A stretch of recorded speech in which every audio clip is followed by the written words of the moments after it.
Tax पे किया। चलो गाइस, तो यहीं रहते हैं हम। 270 रुपीज। यूपीएससी का सिलेबस खत्म और अपन जीएसटी लागू होने पहुंच से भी गए। पहले उसका जो टोटल टैक्स बनता था, ठीक है, नेक्स्ट। उसका जो टोटल टैक्स बनता था वो बनता था this to 270 duties plus 180।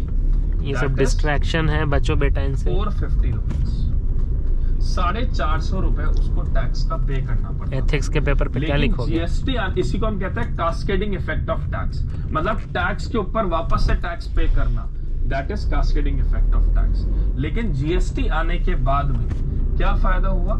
GST आने के बाद में वो अब उसने जो टैक्स इनपुट पे किया है, उसने जो टैक्स इनपुट पे या रॉ मटेरियल पे किया है वो वापस से ले सकता है। तो यहाँ पर जो इनपुट पे 450 उसका टोटल अमाउंट माइनस 180, ये जो रॉ मटेरियल का टैक्स है, इसको वो वापस क्लेम कर सकता है। इसका मतलब उसका जो ओवरऑल टैक्स लायबिलिटी बनती है वो बनती है 270 रुपीज की। तो यहाँ पर जो उसने इनपुट पे टैक्स पे किया है, he can claim that tax out of his total tax liability।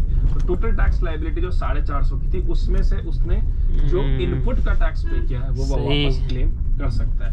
तो इस वजह से क्या होगा, जब उसके ऊपर टैक्स बर्डन कम पड़ेगा तो वही टैक्स बर्डन कम शिफ्ट होगा होलसेलर पे, रिटेलर पे। ये इधर लगाने लग गया, ये पार्टी सुधरेगा नहीं। उस पर जो पुरानी कॉस्ट है उसको वो सब्स्टिट्यूट